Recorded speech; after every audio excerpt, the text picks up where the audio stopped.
sente confortável. Pode desligar a câmera. Bom, hoje vai ser nossa primeira experiência, né, com mais para a parte de artes, e a ideia da discussão aqui, né, é fazer com que vocês tenham essa primeira experimentação, use sua criatividade, a maneira e escolham o assunto que mais lhe convir, né, que seja mais interessante para vocês. Bom, então, o que a gente vai estar querendo fazer na aula hoje é tentar fazer uma conexão que é muito comum entre, que aparece tanto em ciências, particularmente na física, quanto em artes, né? E tem a ver com a gente olhar aí universos, eu vou colocar no plural, né? Sobre diferentes perspectivas. Então, para isso, a gente vai fazer uma experimentação, né, que ela vai poder envolver diferentes práticas artísticas, música, artes visuais, né, literatura, bem como arte digital. Então, aquilo que melhor lhe convir, né, durante a experimentação na tarde de hoje, fiquem à vontade, né, de estar aproveitando. E aí eu vou também deixar disponível uma possibilidade que é muito comum nas escolas de arte, né, é você poder estar migrando entre uma frente e outra. Então fique à vontade de você, se estiver numa sala, né, e estiver tendo discussão sobre música, e você quiser ouvir o que é que o pessoal da moda vai estar fazendo, pode ficar à vontade em termos dessa dinâmica. A ideia é que a gente possa estar experimentando, né, o mesmo objeto, mas sobre diferentes perspectivas. Bom, então, acho que um ponto importante que eu queria chamar a atenção, né, é o papel da simetria, tanto em ciência e arte, né? A simetria é uma ideia que é bastante importante na física, né? Porque por trás das leis básicas da física, como, por exemplo, a conservação de energia, né, bem como o modelo padrão, a gente usa esses conceitos. E aí eu trago aqui duas figuras, né, que elas estão próximas do ponto de vista geométrico ou geográfico, né? A primeira que é no CERN, o experimento do Large Hadron Collision, e o outro que ele é uma ilustração que foi feita, né, que está disponível no livro vermelho do Carl Jung, né, a distância entre a casa do Jung, o centro do Jung e o CERN é algo da ordem de 20 quilômetros, né, apenas. E aí você tem há algumas sugestões, né, que essa ideia de simetria ou de mandala aparece, né, em várias, está por trás, né, do nosso inconsciente. Então, acho que na questão da física, a simetria é muito poderosa para a gente resolver vários problemas de física, né, porque a gente vai estar sempre se perguntando se as coisas, né, ou melhor, se aqueles fenômenos, eles vão se comportar da mesma forma em outro lugar. Isso nada mais é do que uma ideia por trás de simetria, né? E no caso particular da simetria translacional, né, é uma afirmação que, de fato, as leis da física, elas são as mesmas onde você quer que você esteja no universo, né? Então, se você já conhece o teorema de Noether, né, ela leva diretamente a leis de conservação, como, por exemplo, no caso, a conservação do momento. Então, o que a gente vai vivenciar, acho que é uma das coisas bonitas na física, é exatamente essa relação aí entre que a gente vai ter esse olhar, né, do ponto de vista de simetria, e que é algo que também envolve, né, práticas na arte, né, ou seja, do ponto de vista estético, a gente vai estar sempre procurando por padrões, né, e de alguma forma isso conversa, né, com essa busca, né, tanto a ciência quanto a arte, elas envolvem processos criativos, obviamente por razões diferentes, né, mas não deixam de ser criações humanas, né, onde, de fato, esse olhar, e agora a gente vai ser guiado, né, através de simetria, por exemplo. Bom, um dos pontos, por que isso acaba sendo importante, por exemplo, na física, né? E aí eu vou trazer algumas ideias que você vai ver que permeia essa ideia de ordem, desordem, de simetria, né, e quebra espontânea de simetria, é algo que é extremamente importante. É um guia, muitas das vezes, né? Então, vários desses princípios são princípios que você pode encontrar em diferentes fenômenos, em diferentes escalas, né? E aqui eu vou trazer alguns exemplos, né? Acho que o primeiro exemplo, que é um pouco da minha área, da parte de física da matéria condensada, que é a estrutura atômica, né? Então, tanto nos cristais, que você tem uma certa periodicidade e você consegue identificar padrões, né? Como mesmo alguns padrões você cai em situações, como o caso do quase-cristais, né? Onde você já não respeita mais completamente, né, a ocupação do espaço inteiro, né, a partir dessas simetrias, e isso é observado no universo, né? Da mesma forma, várias moléculas, né, elas representam, você pode ter todo um curso de química só olhando a questão da simetria das moléculas, né? Acho que traz uma questão estética junto com talvez um corpo central aí que você pode conversar em função das simetrias que as moléculas têm. Da mesma forma, isso pode ser visto também, né, em física de partículas, e mais recentemente, em matéria condensada, um assunto muito quente, essa quebra de simetria espontânea que ocorre quando você tem duas camadas, né, de grafeno, né? Então, é um dos assuntos com o maior número de publicações aí nos últimos tempos, né? Você consegue agora ajustar, ou melhor, afinar, né, as propriedades eletrônicas a partir de uma brincadeira que é simplesmente você distorcendo, né, a planos de grafeno, e isso gera propriedades eletrônicas completamente diferentes. Então, acho que é um ponto que, da mesma forma que nós somos na física treinados, né, para estar sempre procurando por algum padrão, por simetria, mas é sempre interessante quando há uma quebra espontânea de simetria, né, como é o caso de partículas, ou mesmo na matéria condensada, que vai gerar outras situações e a gente consegue compreender, né, o que está por trás daquele fenômeno de uma forma muito elegante, né? Você acaba trazendo uma certa... Acho que veio uma discussão que a Eunice trouxe no início, né, do curso, do que é estético. Mas aqui acho que a beleza ela está em você encontrar esses padrões simétricos. E se você gosta da filosofia oriental, o fato também da gente observar quebra espontânea de simetria, ela conversa, né, com o outro lado, que é você ver a beleza, né, dentro de algo que não é simétrico ou de alguma forma, né, não traduz aquilo que a gente entende como esteticamente interessante, né? Bom, a partir disso, né, qual que é a ideia? A gente vai estar aplicando algumas... se você pensa em termos de simetria, é sempre interessante pensar quais são as operações que normalmente são realizadas, né? Então, a gente tem a translação, é um padrão que ele vai ser repetido, né, ao longo no espaço. A reflexão, né? Você tem a reflexão como no espelho, né? Como também a rotação, né? Então você tem a rotação de um determinado valor de ângulo, né? A ideia é que qualquer padrão ele possa sempre coincidir com ele mesmo, né? Então essa operação que você vai estar aplicando, ele teria essa motivação. E um outro que é bastante comum, né, que é a reflexão com deslizamento, né, o chamado glider reflection. Então, essencialmente, você translada e reflete. Então, esse tipo de operação em simetria, né, é muito comum e bastante explorado, por exemplo, em alguns desenhos, gravuras do Escher, né, que a gente vai estar utilizando bastante aqui na aula de hoje.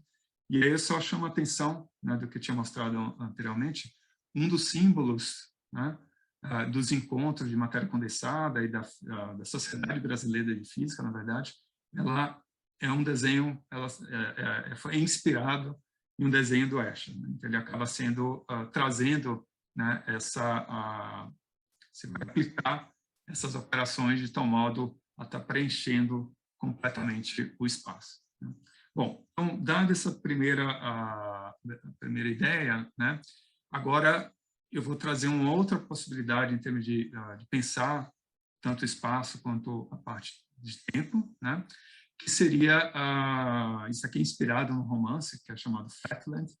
Na minha época da graduação, todo físico ele carregava esse livro no bolso, né, era algo que era bastante inspirador. Não sei agora para a geração de vocês como vocês estão familiarizados com esse livro, mas essencialmente ele trazia a ideia de pessoas que habitavam nesse mundo que era bidimensional, né? Então, essencialmente, é descrito, né? Eu não vou dar spoiler quanto ao livro, mas o que eu queria chamar a atenção é assim, que ele começa numa região que é o chamado Pointland, que você não tem dimensão nenhuma, Uma outra região que é o chamado Lineland, né, que seria a terras das linhas, onde aqui você já tem uma perspectiva de como é que seria o mundo se ele fosse unidimensional, né? Aí tem vários pratos cheios aí para o pessoal que escolheu, criou uma persona que talvez não acredite tanto no que a gente observa no mundo real. E a gente teria também, né, aí é toda a discussão aqui vai em torno desse sistema que é em duas dimensões, né, que é chamado de Flatland. E aí ele faz um apelo aqui interessante, que é trazer um contexto social, né, e da mesma forma se dá a ideia de como é que seria, por exemplo, objetos 3D sendo vistos nesse mundo 2D, né? Então, o autor ele era um matemático. Aqui tem um ponto que, para vocês que gostam dessa questão, ou melhor, que tem, né, essa questão de representatividade como algo importante, eu acho que é muito interessante a maneira como ele traz, né, a representação da mulher nesse livro, né? Acho que vale a pena ter a gente poderia gastar aqui uma aula inteira só discutindo sobre isso, mas eu vou deixar como uma sugestão de leitura para vocês, né? E que é a gente está sempre imaginando como é que seria viver, né, num mundo, numa dimensão que é diferente da nossa, né? Então, qual que é a provocação dele? A provocação seria, bom, se você está num mundo 2D, você sabe que existe objetos, melhor, você é apresentados a objetos 3D, como é que ele se apresentaria para essas pessoas que vivem nesse mundo 2D, né? E da mesma forma, acho que essa pergunta é uma pergunta que permeou muito das discussões no século XIX, que seria a questão da quarta dimensão, né?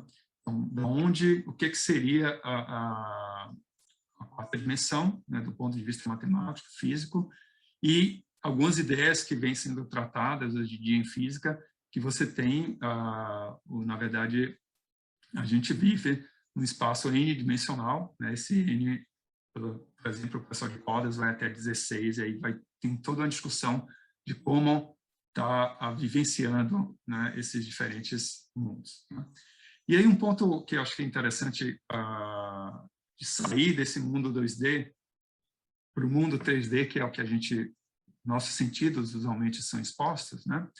E vem uma relação direta entre ciência e arte, que, em função dessa discussão sobre essa quarta dimensão, que poderia ser espacial, temporal, isso a gente vai discutir daqui a pouco, né, é de onde sai, né, a ideia do cubismo, né? Então, Picasso, quando ele propõe, né, a parte das ideias estéticas desse movimento, vocês vão ver que, do ponto de vista histórico, tem muito com as discussões que estavam ocorrendo do ponto de vista matemático.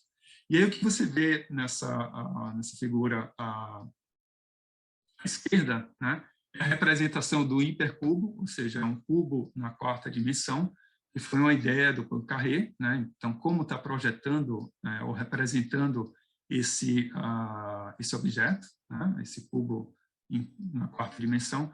E para quem curte, né, os filmes nos últimos tempos, né, a gente tem esse objeto que, essencialmente, ele é esse hipercubo, né? Então, muitas das histórias da Marvel, elas acabam conversando aí com um objeto que seria o hipercubo, que a gente vai discutir um pouquinho mais daqui a pouco sobre essas representações.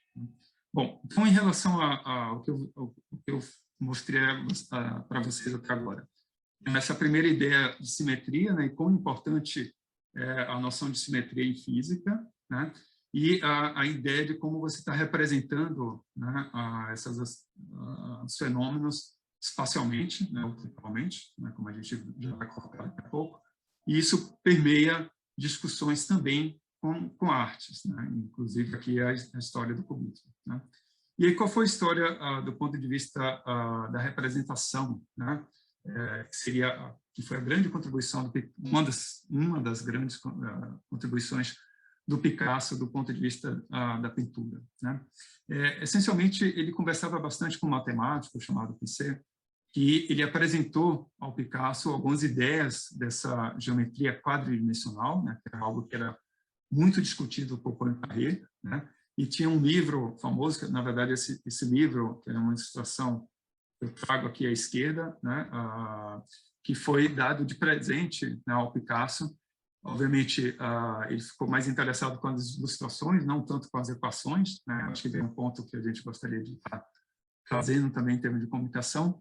E a ideia aqui, com o Poincaré, é que você fazia essas projeções em quatro dimensões em uma página bidimensional. Então, você conseguia representar, né, objetos quadridimensionais, como o hipercubo, só que não projetados, né, agora do ponto de vista num plano, né? Então, você conseguia observar vários poliedros que eram complexos, né? E que a ideia é que, a depender de como o observador tivesse, em qual ponto o observador estava, você tinha diferentes perspectivas, né? E aí foi uma questão que o Picasso trouxe, né? Que era, essencialmente, discordou dessa ideia de representação do Poincaré, e ele se perguntou, bom, então por que não projetar todas as perspectivas de uma única vez? Né? Essencialmente, essa foi a ideia do cubismo, né? De você tentar, por diferentes olhares, diferentes ângulos, e você fazer essa mesma, esses diferentes olhares, né? Você registrar numa única tela, que foi o exercício, né, que ele fez, por exemplo, essa pintura, que talvez seja uma das mais marcantes, um ícone, né, no cubismo, e que dá exatamente essa ideia. Pode parecer estranho para a gente, né, para quem está vendo pela primeira vez, mas se você entende que o Picasso estava querendo representar esses diferentes perspectivas, né, numa única tela, isso é bem natural, né, e o que é bastante interessante, né? Bom, isso remete a uma outra discussão sobre essa quarta dimensão, que, no nosso caso, né, a gente poderia pensar, né, e isso vem da ideia de relatividade, que também foi trazida por Poincaré, né, que é você como representar os diagramas espaço-temporais, né, em particular aqui no espaço de Minkowski, né? Então, essencialmente, esse diagrama, né, que eu represento aqui, é um diagrama que é bidimensional, ele representa o tempo e o espaço, lembrando que aqui o espaço estão todos concentrados como unidimensional, né? Então, isso é suficiente para você representar qualquer movimentação, movimento colinear, né? Isso é algo que a gente aprende em relatividade, e é convencional que a abscissa, né, ela seja, as ordenadas representem tanto o espaço quanto o tempo, né? Então, a maneira como é feito é de tal forma que isso aqui nada mais é do que uma projeção desse diagrama. Ele representa um hiperplano, que seria o presente, né, aquele ponto, esse ponto aqui é o nosso ponto presente, e o que você estaria vendo, né, tanto do cone de luz do passado quanto do cone de luz do futuro. Então, o observador está presente nesse ponto, e é isso que você observa tanto na dimensão tempo e espaço, né, e agora essas coordenadas espaciais temporais, elas já não são mais desacopladas, e você tem que pensar como espaço-tempo, né, que é uma evolução, foi uma evolução, né, em termos dos conceitos que acabaram culminando, né, na teoria da relatividade, né? E essa perspectiva de tempo, ela acaba permeando também com artes, né? Então, com o advento da fotografia, uma das questões que se tinha era como era, de fato, o movimento, né? Tem uma história interessante sobre do desafio de se entender como é que o cavalo ele se movimenta, né? Mas isso acabou sendo inspiração para que a gente também tivesse essa perspectiva que, do ponto de vista temporal, né, várias dessas movimentações, o que seria se a gente visse todas essas ações num único plano, né, que é essa representação que é bastante utilizada, foi, né, uma inspiração por Duchamp nessa tela chamada O Nu Descendo as Escadas, né, que é mais ou menos, você pode imaginar que é como se fosse você projetando, né, uma pessoa descendo a escada, mas você olhar ao mesmo tempo, né, você registrar todas essas movimentações.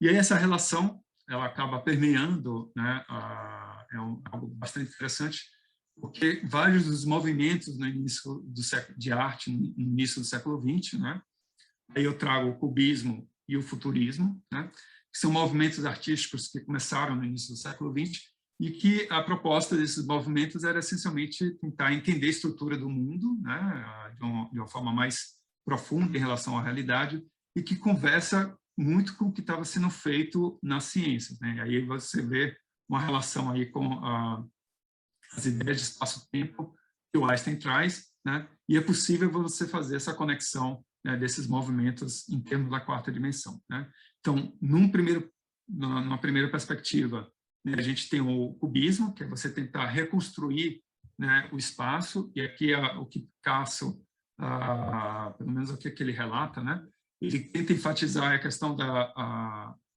diferença ou conexões da pintura com a realidade, né? Então você propõe novas maneiras de estar vendo e percebendo o mundo ao nosso redor, né? E ele acreditava muito nesse conceito de relatividade, né? Ele trazia essas ideias que estavam sendo despertadas, né, do ponto de vista científico, né? E o que essa imagem nada mais seria um retrato, né, de um poeta, só que visto sobre diferentes ângulos e projetados num único plano. Então, para quem não conhece, né, o processo criativo e o porquê, pode parecer uma figura extremamente abstrata que não te traga nada de informação.